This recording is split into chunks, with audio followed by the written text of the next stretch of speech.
सुन सुन से बसुन। हे दोस्तों, आप सभी का स्वागत है हमारे इस वीडियो में। तो आप सब बने रहें हमारे वीडियो के साथ। आज मैं लेकर आया हूँ राम तेरी गंगा मैली 1985 की मूवी।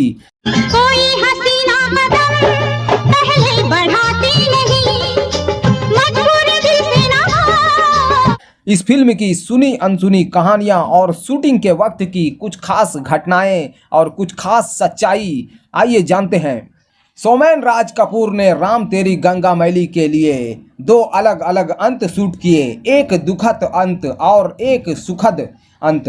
उन्होंने दुखद अंत रखने का फैसला किया क्योंकि बॉबी ने दो अलग अलग एडिटिंग भी शूट किए थे और जब फिल्म पूरी हो गई तो उन्होंने तय किया कि उन्हें कौन सा अंत रखना चाहिए। कभी कभी अपनी फिल्मों के लिए वो हमेशा दो बार शूटिंग किया करते थे। बाद में तय करते थे कि जिसे रखना है उसे रखें और जिसे हटाना है उसे हटा देंगे। राज कपूर इस फिल्म के एक नए कलाकार के साथ संजना कपूर को मुख्य भूमिका में लॉन्च करना चाहते थे, जबकि उन्होंने मना कर दिया तो उन्होंने मंडाकिनी को लॉन्च किया था इस फिल्म में।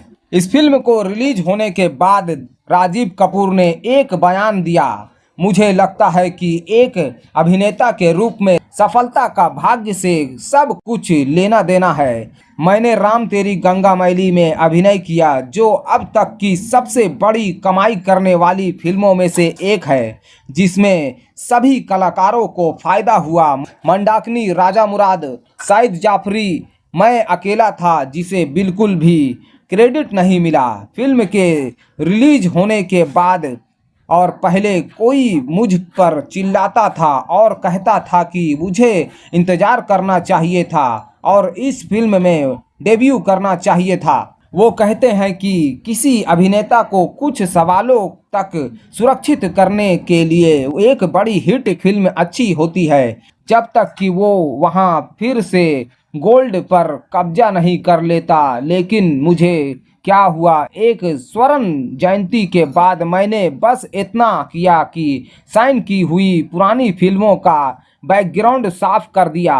मुझे सिर्फ एक अभिनेता के रूप में सक्रिय रहने के लिए छोटी फिल्मों को स्वीकार करना पड़ा।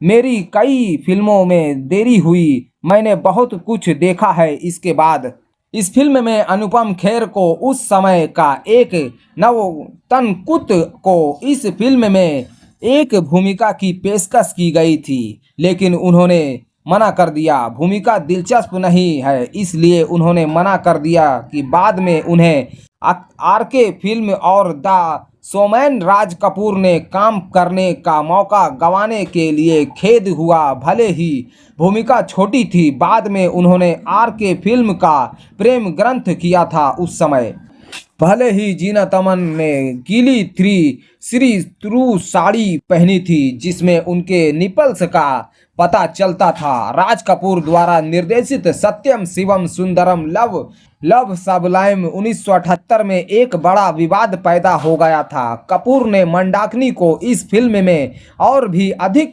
खुलासा करने वाली गीली साड़ी में देखने का फैसला किया, जिसमें उन्हें स्तन स्पष्ट रूप से दिखाई दे रहे थे। इस बार इस दृश्य ने इस फिल्म को ब्लॉकबस्टर बनाने में मदद की थी। उस समय राम तेरी गंगा मैली के बाद राज कपूर ने शुरू करने के बारे में सोचा। उनकी 20 साल पुरानी की ड्रीम फिल्म दा के ए अब्बास के हिना लिखी, लेकिन फिर उन्होंने सोचा कि हिना की जगह उन्हें घूंघट के फट खोल दो बनाना चाहिए। फिर वो हिना को राजीव कपूर और एक नई लड़की के साथ शुरू करना चाहते थे और 1986 में 3 गानों की रिकॉर्डिंग के साथ फिल्म लॉन्च की। लेकिन राज कपूर को पाकिस्तान में शूटिंग के लिए जरूरी अनुमति नहीं मिल रही थी, इसलिए सोमेन राज कपूर ने हिना को हटा दिया और 3 साल बाद रणधीर कपूर ने हिना को पुनर्जीवित किया और 1990 के दशक में रिलीज हुई थी ये फिल्म हिना।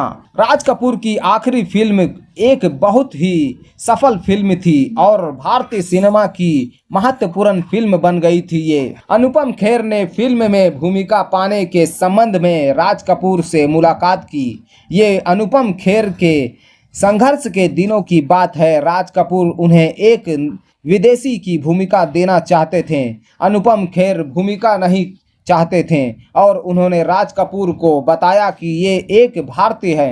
राज कपूर ने तर्क दिया कि खैर यूरोपियन दिखने में क्या गलत है और अनुपम ने प्रस्ताव छोड़ दिया था, इस फिल्म से हट गए थे। जब डिम्पल कपाडिया बॉबी में कॉलेज का दौरा कर रही थी तब इस्तेमाल किया गया बैकग्राउंड म्यूजिक राम तेरी गंगा मैली में फिर से इस्तेमाल किया गया था और फिर से बनाया गया वो दृश्य जहां मंदाकिनी गंगोत्री से कलकत्ता तक ट्रेन में यात्रा कर रही थी। जिस झरने के नीचे मंदाकिनी को नहाते हुए दिखाया गया है उसे बाद में मंदाकिनी जल प्रताप नाम दिया गया था उस झरने को। राजेश विवेक की पहली उल्लेखनीय भूमिका फिल्म में उनकी एक छोटी सी भूमिका थी, लेकिन वो अपनी संवाद डिलीवर नहीं कर पा रहे थे। अपनी आंखों को घुमाते हुए उनके द्वारा दिए गए भावों के लिए प्रसिद्ध हुए थे वो। राज कपूर मेरा नाम जोकर के बाद ऋषि कपूर और 14 साल की नीतू सिंह के साथ फिल्म बनाना चाहते थे।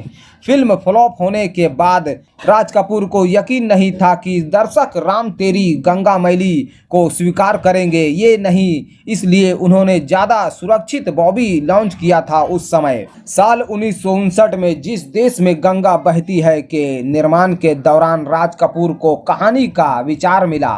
राम तेरी गंगा मैली और राज कपूर ने लगभग 25 साल बाद फिल्म बनाई।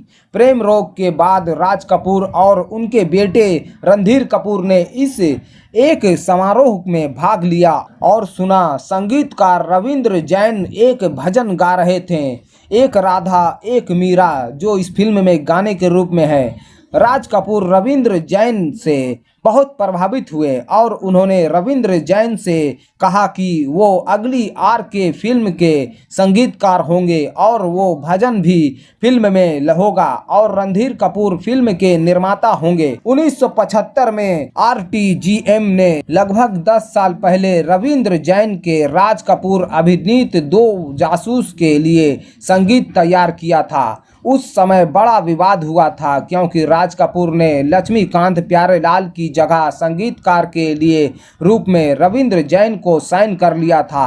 फिर 1983 में आखिरकार राज कपूर ने राजीव कपूर, दिव्या राणा, सुषमा सेठ, राजा मुराद, कुलभूषण गीता के साथ फिल्म की शूटिंग शुरू की थी। मंदाकिनी से पहले इसे खोजा गया था। इस फिल्म के लिए डिम्पल का स्क्रीन टेस्ट लिया गया था। रणधीर कपूर को इस फिल्म का आधिकारिक निर्माता बनाया गया था। उस समय हिट गीत सुन साहिबा सुन हसरत जयपुरी ने गीत लिखा था और शंकर जयकिशन ने आरके के अजंता के लिए धुन तैयार की थी, जिसे 1950 के दशक में आवारा और श्री 420 के दौरान बनाया गया था, लेकिन अंजना को हटा दिया गया था। राज कपूर ने 30 साल बाद इसे RTGM के लिए रिकॉर्ड किया और ये गाना सुपर हिट हो गया था उस समय। राज कपूर की तबीयत ठीक नहीं रहती थी और वो इलाज के लिए अमेरिका गए हुए थे, लेकिन राम तेरी गंगा मैली की सुपर सक्सेस के बाद राज कपूर बहुत खुश हुए। फिल्म की सफलता ने उन्हें बहुत अच्छा और स्वस्थ बना दिया था। वो अपनी अगली फिल्म की योजना बना रहे थे।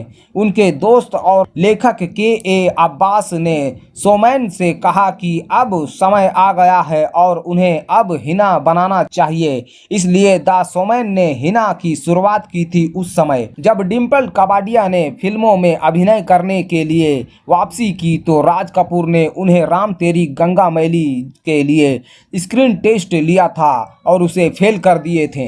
दिव्या राणा ने अपने तत्कालीन बॉयफ्रेंड राजीव कपूर से शिकायत की कि जिस तरह से उनकी भूमिका निकाली गई उससे उन्हें ठगा गया महसूस हुआ। ये उन्होंने राजीव को बताया कि उनके पिता राज कपूर ने क्लाइमैक्स में उनकी भूमिका को नज़रअंदाज कर दिया था। इस बात ने दिव्या को नाराज कर दिया और अंत कर दिया। दिव्या फिल्म के एक भी ट्रायल में शामिल नहीं हुई और उन्होंने कसम खाई कि वो कभी भी इस फिल्म को नहीं देखेगी। ऋषि कपूर का अपने पिता के साथ नशे में झगड़ा होने के बाद मंडाकिनी फिल्म हवालात से बाहर निकलना चाहती थी। राम तेरी गंगा मैली की रिलीज के बाद उन आरके के घर के जश्न मनाया गया था। राज कपूर के अस्पताल से घर लौटने का जश्न मनाने के लिए था। ये तब हुआ जब कई मेहमानों ने ऋषि कपूर के मंडाकिनी के पिता के बीच गर्मा गर्मी बहस सुनी। उसके पिता को ये कहते हुए ऋषि को कॉलर से पकड़ते हुए देखा गया कि तुम्हारी हिम्मत कैसे हुई कि अपने पिता से मेरी बेटी को हिना से मेरी बेटी को गिरा दिया गया था। इसके बाद ऋषि ने चिल्लाकर और अपनी मुट्ठियां भींचकर जवाबी कार्रवाई की। ये प्रेमनाथ का बेटा मोती था जिसने लड़ाई में भाग लिया और लड़ाई टूट गई। जब बाद में ऋषि का सामना हुआ तो उन्होंने तर्क की जिम्मेदारी ली और कहा कि ये उनकी गलती थी। उन्होंने देखा कि मंडाकिनी के पिता जल्दी से राज कपूर के कमरे से बाहर निकल रहे थे, इस डर से कि वो ठीक नहीं है। इसने तुरंत उसका कॉलर पकड़ लिया और उससे पूछा कि वो क्या कर रहा है। ऋषि ने कहा कि उसने माफी मांगी और अपने जो किया उसके लिए बुरा महसूस किया। मंडाकिनी माफ करने के मूड में नहीं थी और हवालात को छोड़ना चाहती थी। ये तब हुआ जब ऋषि ने माफी मांगी और उनका दिल बदल गया और फिल्म में आने लगी वापस। राज कपूर के चाचा पृथ्वीराज के भाई और राजीव के परमामा त्रिलोक कपूर ने एक प्रोफेसर की भूमिका निभाई थी इस फिल्म में। राजीव कपूर ने कहा कि किसी भी अन्य निर्माता या निर्देशक को किसी की सिफारिश कर सकता हूं, लेकिन मैं कभी भी अपने पिता से किसी की सिफारिश करने की गलती नहीं करूंगा।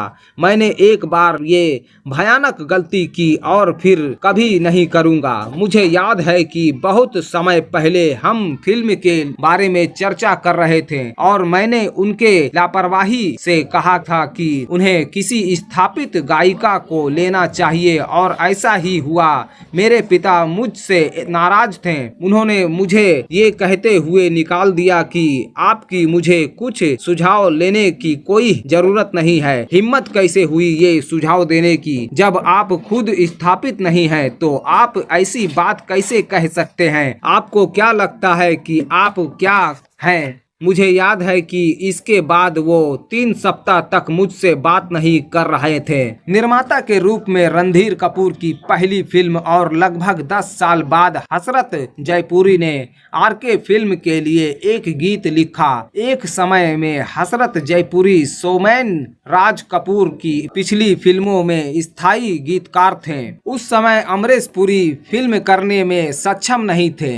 इसकी जगह राजा मुराद को लिया गया था। इस फिल्म में आशा पारेख को फिल्म में एक भूमिका की पेशकश की गई थी और उन्होंने इसे अस्वीकार कर दिया था। विश्वात्मा फेम ज्योत्साना सिंह ने फिल्म के लिए ऑडिशन दिया। राज कपूर ने उन्हें दिल्ली में देखा और उन्हें मुंबई आने के लिए कहा। स्क्रीन टेस्ट कारगर नहीं हुआ, वो वापस चली गई। जब राज कपूर बीमार हुए तो रणधीर कपूर ने कुछ दृश्यों की शूटिंग की और फिल्म पूरी की। विजेता पंडित की बहन संध्या राशि पंडित ने फिल्म के लिए ऑडिशन दिया था और उन्हें अस्वीकार कर दिया था। उस समय पद्मिनी कोल्हापुरी ने एक साक्षात्कार में कहा कि उन्हें फिल्म के लिए साइन किया गया था, लेकिन तारीख की परेशानियों के कारण उन्हें पीछे हटा दिया गया। वो उस समय 5-6 फिल्मों में काम कर रही थी और एक लोकप्रिय और व्यस्त गायिका थी उस समय। संगम 1964 में अंग्रेजी जर्मन गीत विभिन्न लोब इच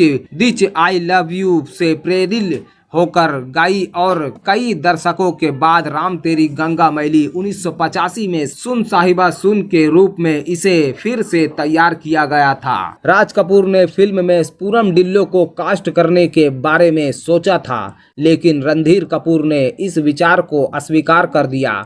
रणधीर ने कहा कि पूनम ने ये वादा रहा के निर्माण के दौरान रमेश बहल को परेशान किया, इसलिए वो एक बुरी पसंद थी। पूनम ने कहानी से इनकार कर दिया और कहा कि राज कपूर ने उनसे भूमिका के बारे में बात की, लेकिन उन्हें बताया कि उन्हें एक नई लड़की चाहिए थी इस फिल्म के लिए। राम तेरी गंगा मैली को वर्ष 1983 में आरके स्टूडियो में लॉन्च किया गया था और कई इंडोर दृश्य को शूट किया जा चुका था। उस समय राज कपूर को अभी भी पता नायिका गैंग्स का किरदार निभाएगी। बाद में उन्होंने मंदाकिनी को देखा और उसे चॉइस किया। राम तेरी गंगा मैली की कहानी राज कपूर की बरसात से मिलती जुलती है। इस फिल्म में दिखाया गया कि निम्नी शहर बाबू का इंतजार कर रही थी।